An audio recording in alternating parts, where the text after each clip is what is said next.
On February 7, 1968, AP journalist Peter Arnett stood in what remained of Bến Tre, a South Vietnamese provincial capital of roughly 35,000 people that US and South Vietnamese forces had spent several days reducing to rubble to dislodge Viet Cong fighters who had occupied it during the Tet Offensive. Between 500 and 1,000 civilians were dead. Thousands more had fled. A functioning city with homes and shops and a daily rhythm people had built over generations was largely gone. Arnett asked an unnamed American officer to explain the decision to bring that firepower down on a civilian city. The officer's reported answer was this: it became necessary to destroy the town to save it.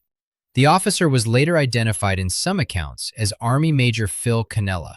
He reportedly disputed the exact wording. What he recalled saying was closer to this: it was a shame some of the town had been destroyed. The difference between those two phrasings is the entire argument of this video. One version is a tragedy. The other is a method. The military establishment in the years since 1968 has shown a clear preference for the version where the destruction was unfortunate rather than the version where it was the doctrine. Warhammer 40,000 calls the doctrine version acceptable loss. A hive worlder in the 41st millennium has never seen the sky above their planet. Hive cities are layered constructions of rockcrete and adamantium stacked kilometers high, and the people born inside them live out their entire lives within those walls. Working factory shifts, eating synthesized food, raising children in hab blocks, breathing recycled air. Billions of people can occupy a single hive. The city isn't where they live. The city is everything they know. Their faith centers on the emperor, a figure so remote he exists more as a concept than a presence, a god installed on a golden throne 20,000 light-years away, kept alive by the sacrifice of 1,000 psychers every single day. Hive workers wear the Aquila, his symbol, around their necks, the way other people carry photographs of their families. They believe in the Imperium because the Imperium is the thin line between them and the things outside. Orcs, Tyranids, Chaos, enemies that are real and tangible and sometimes 50 feet tall. And then there are the Space Marines. Most Imperial citizens will live their entire lives without ever encountering one. They exist as stories, as something that happens to other worlds, in other sectors, in the kind of crisis so severe it requires the angels of death rather than ordinary soldiers. They are 7 feet tall, encased in ceramite plate, capable of feats that would destroy the body of any unmodified human.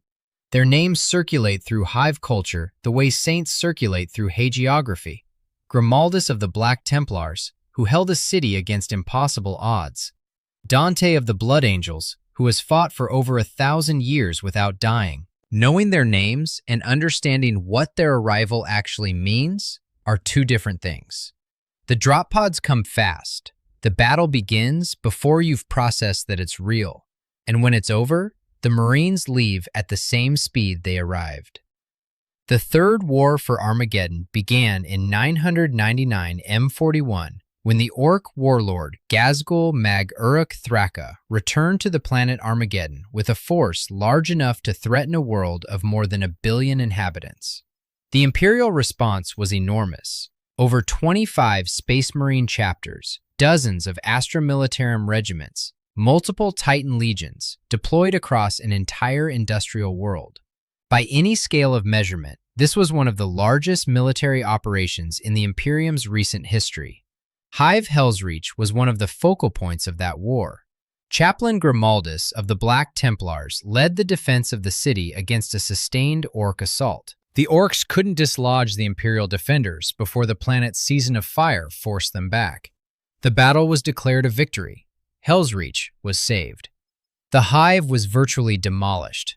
Civilians were caught in the fighting throughout. Dock workers, ordinary city residents, people who had never signed up to be soldiers, found themselves in the final defensive lines because there was nowhere else to go. The defensive perimeter shrank. Rubble accumulated. The city that Grimaldus had sworn to defend was, structurally, barely recognizable as a city by the time the last Orc was driven back. The orc speed cults continued operating in the surrounding areas for years. The great foundries and machine shops of nearby industrial complexes were blasted apart. The war didn't end when the Space Marines declared victory. It dissolved into a grinding, decades-long xenocidal campaign to eliminate the feral orc remnants that the main assault had scattered across the planet. What Hell's Reach looked like after all of that isn't a mystery. The lore notes explicitly that the city never recovered from the previous war, meaning the second war for Armageddon, fought decades earlier. Each successive conflict compounded what the last one had left behind. The city that existed in 999 M41 was already an accumulation of catastrophes. The Third War added another layer to the ruin. During the same battle, one Space Marine chapter did something unusual. The Salamanders, deployed alongside the Black Templars, actively worked to protect civilian non-combatants during the fighting. This created direct friction with Grimaldus and the Templars, whose priorities were tactical rather than civilian protective. The lore records it plainly. To the Templars' disgust, the Salamanders always made sure their actions prevented civilian casualties. Disgust. Not admiration, not even neutrality. Disgust at a chapter that chose to protect the people they were fighting to save. The Salamanders are documented throughout their lore as unusually concerned with civilian casualties compared to most other chapters. Their Promethean cult speaks of the protection of the innocent as a core tenet. For this, they are an exception, notable precisely because their approach isn't the standard. The fact that one chapter's compassion is treated as an eccentricity tells you everything about what the norm is for the other 199. But the worst thing that happened to Armageddon didn't occur during the Third War. It occurred after the first one. In 444 M41, the first war for Armageddon ended with the Chaos invasion repelled. The Space Wolves, the Grey Knights, the assembled Imperial military had done what they came to do. The world was saved. The enemy was beaten. Then the Inquisition arrived with a different kind of cleanup. The problem, from the Inquisition's perspective, was knowledge. The Imperial Guard regiments that had fought the war had witnessed demonic involvement. They knew things ordinary citizens weren't supposed to know. The Inquisition's solution was systematic. Every survivor who might carry that knowledge was to be eliminated. Not tried, not interrogated, eliminated. Approximately 10 billion Imperial citizens were killed in the Purges that followed, a period the lore names the Months of Shame. The Purges extended beyond Armageddon to multiple connected worlds. Entire regiments that had just fought to save the Imperium were executed by the Imperium they had just saved. People who had survived a Chaos invasion, who had endured things that should have earned them every honor the Imperium could offer, were killed because the Imperium's security apparatus found their survival inconvenient. The Space Wolves under Logan Grimnar tried to shield survivors. This standoff is now recorded in lore as a secret and shameful chapter in Imperial history, meaning that even within the Imperium itself, there was recognition that something monstrous had occurred. Yet it happened. The machinery ground through 10 billion human beings and filed it under necessary measures. The world was saved. Then the people who had survived the saving were killed for having witnessed it. Calth, in the 30th millennium, offers the cleanest version of the equation. During the betrayal at Calth, the Word-Bearer's Legion launched a surprise attack during a joint muster with the Ultramarines. They sabotaged the Viridian Sun, triggering radiation that permanently irradiated the planet's surface. Calth had been an Earth-like world, oceans, atmosphere, open sky. Millions of civilians died in the initial attack. Records indicate over 35,000 were killed aboard a single ship alone. The surface was destroyed.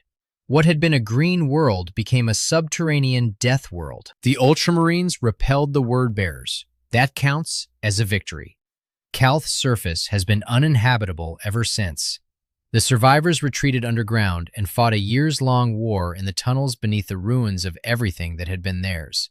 They won that war too.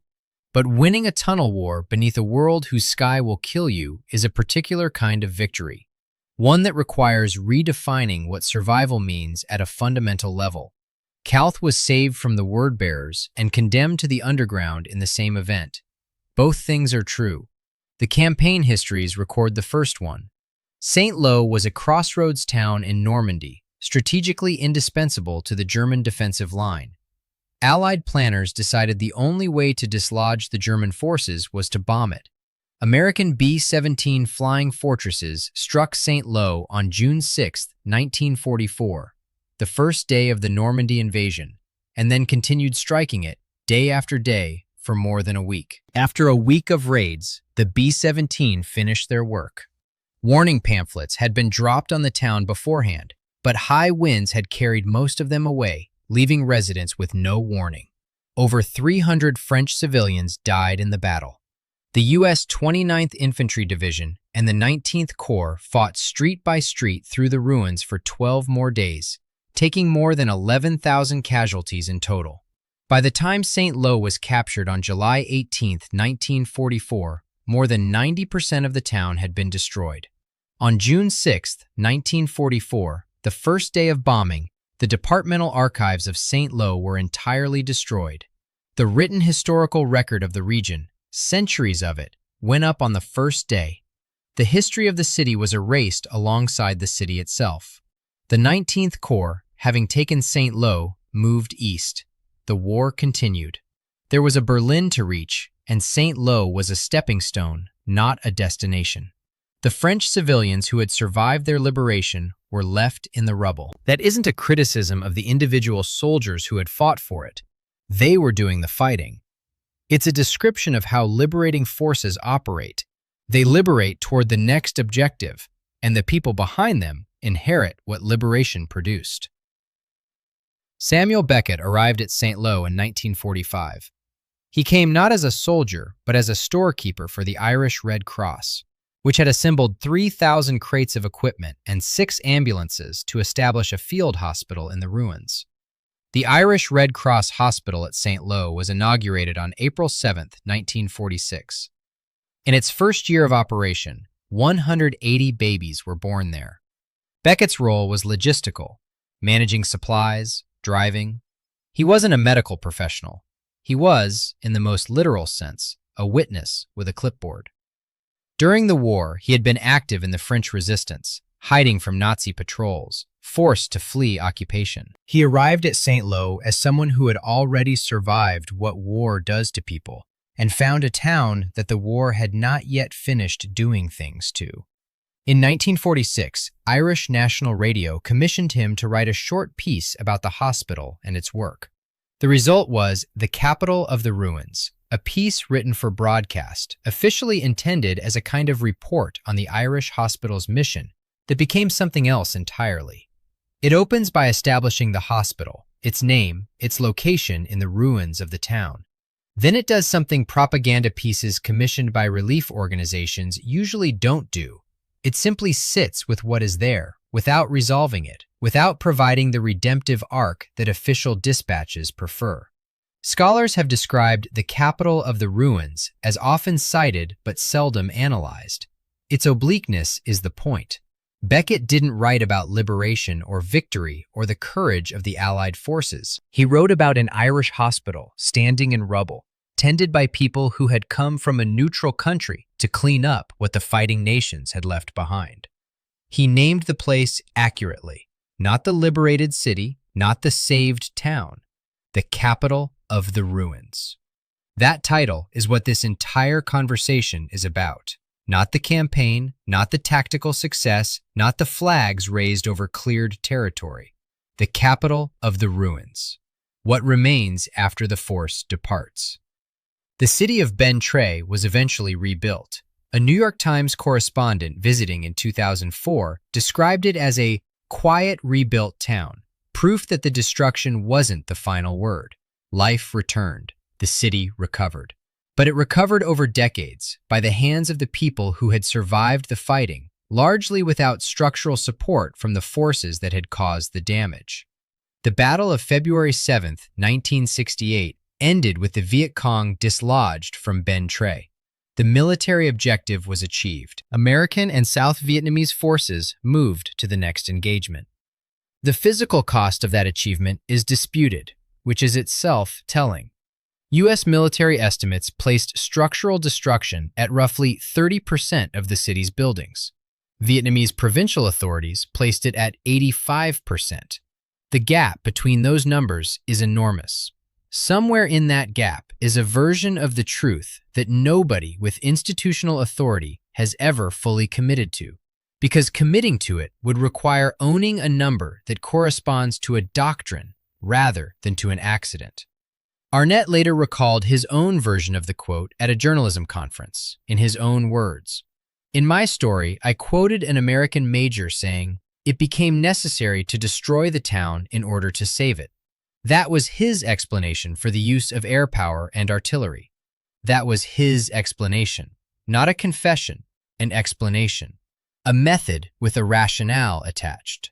In 2017, coalition forces declared victory in Mosul after 9 months of fighting to remove ISIS from Iraq's second-largest city. The victory was real. ISIS was destroyed in Mosul. But removing explosives from the city and beginning repairs was projected to cost $50 billion over 5 years.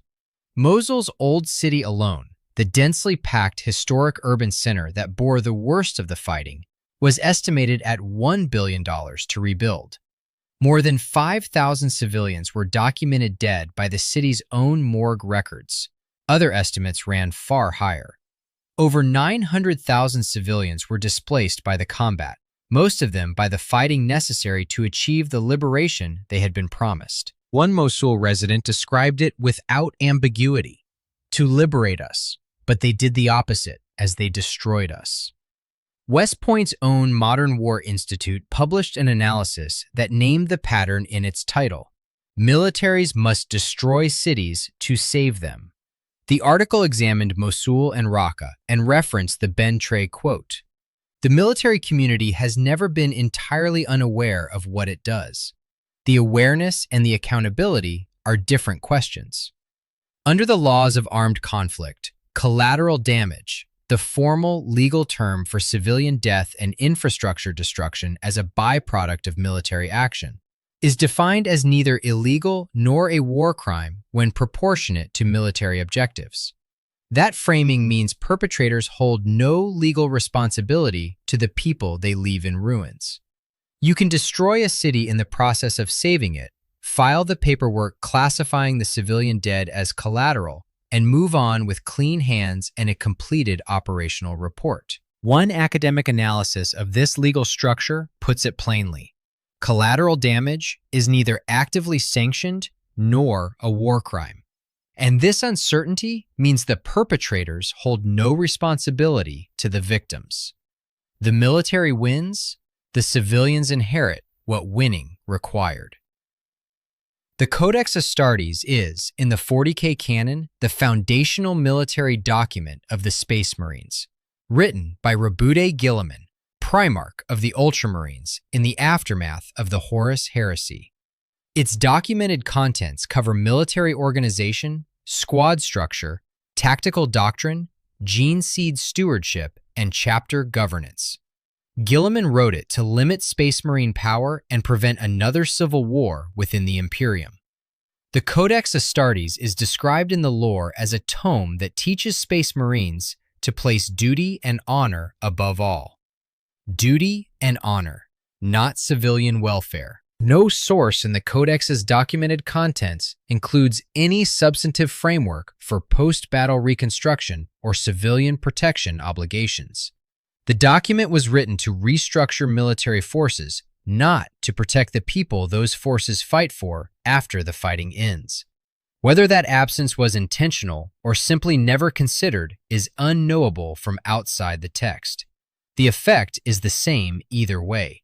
Space Marines are explicitly prohibited from permanently garrisoning worlds or permanently attaching Imperial Guard forces to their own command structure. They are, by design, shock troops, fast-moving, overwhelming, decisive, mobile. They arrive at a crisis and resolve it. When the crisis is resolved, they leave. The administratum will tax the world they saved. The ecclesiarchy will arrive to ensure the survivors express proper gratitude to the emperor for their deliverance. No arm of the imperial bureaucracy is canonically tasked with helping a shattered hive city rebuild its water processing infrastructure. This isn't an oversight in the design. The Space Marines were built to be a fire-and-forget instrument of imperial will. Staying to help rebuild would contradict the entire operational logic of what they are. The architecture of the Imperium made no provision for reconstruction because reconstruction was never part of the mission's specification. Saving the world and departing it isn't a failure of the system, it's the system.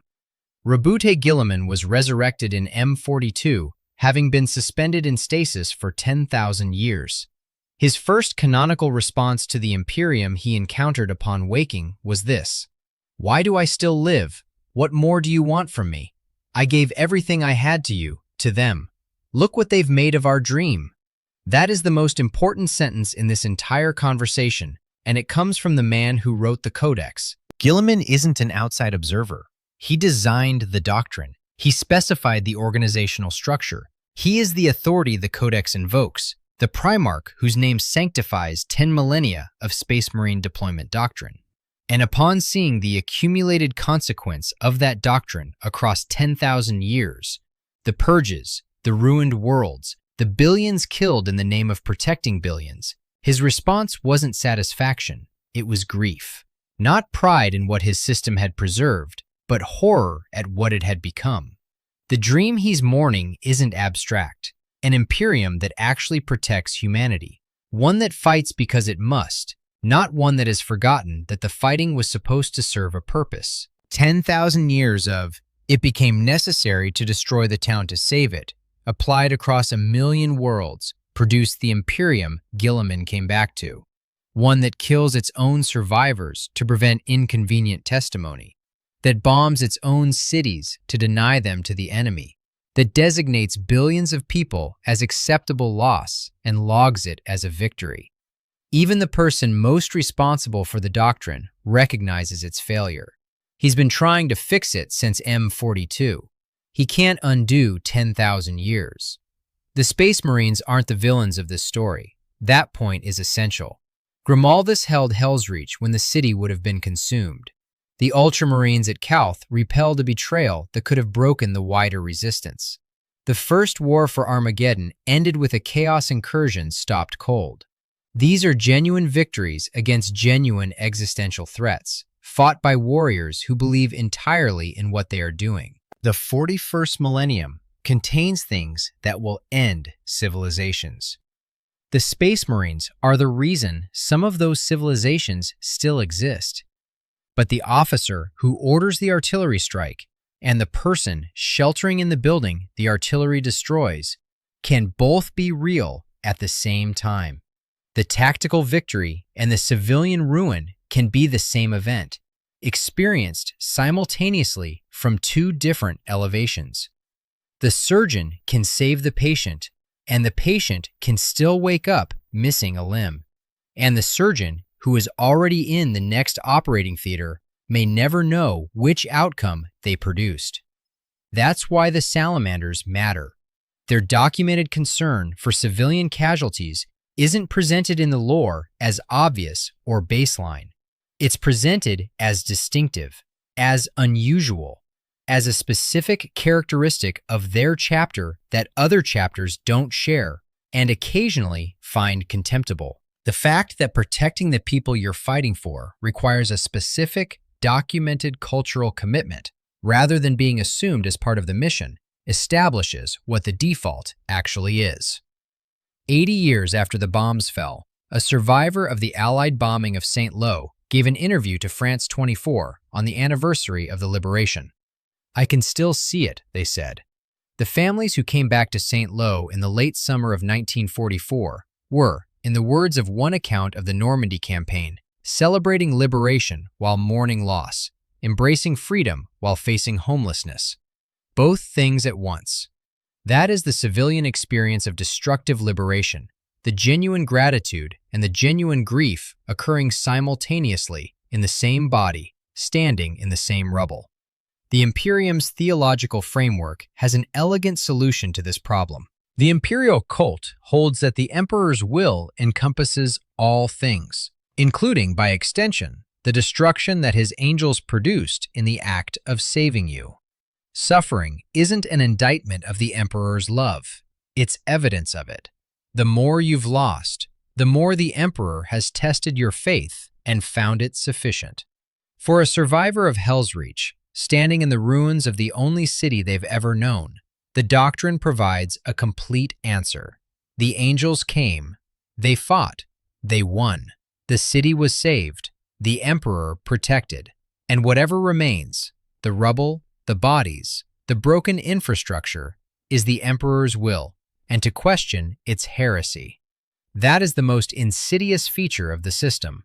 The Imperium gives its survivors a theological framework for making sense of their destruction that requires them to be grateful for it. What happens to a world after the Space Marines leave?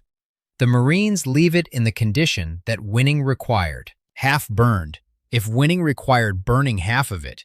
Irradiated on the surface, if winning required orbital fire. Structurally demolished, if winning required holding a defensive line through the middle of a city and letting the enemy exhaust themselves against the rubble. The tactical objective is achieved. The force lifts off. The population inherits what winning cost. No reconstruction mandate follows them. No institutional support structure descends behind them. The ecclesiarchy sends priests. The administratum sends tax collectors. Both arrive in the name of the same emperor whose angels produce the damage. The hive workers who never saw the sky before the battle can't see it now either, for different reasons. More than 90% destroyed, not damaged buildings, not compromised infrastructure. The physical substrate of a functioning human settlement reduced to fragments. The 29th Infantry moved east after the capture. The French civilians who came back had no division to move anywhere. St. Lo was theirs. They rebuilt it. It took decades. Bến Tre was rebuilt too, quietly, over decades, by the people who had survived it. The Irish Red Cross built a hospital in St. Lo's ruins and delivered 180 babies in its first year. Armageddon is still fighting, still contested, still accumulating damage from a war that never fully ended. Calth is underground. It has been underground since the 30th millennium and will remain so. Somewhere in the ruins of a hive that doesn't appear on campaign maps anymore, someone is clearing rubble from what used to be their street. The aquila around their neck is dusty but intact. The drop pods are already in orbit. The next engagement is already beginning. The world was saved. The question is, saved for whom? Subscribe for more stories like this.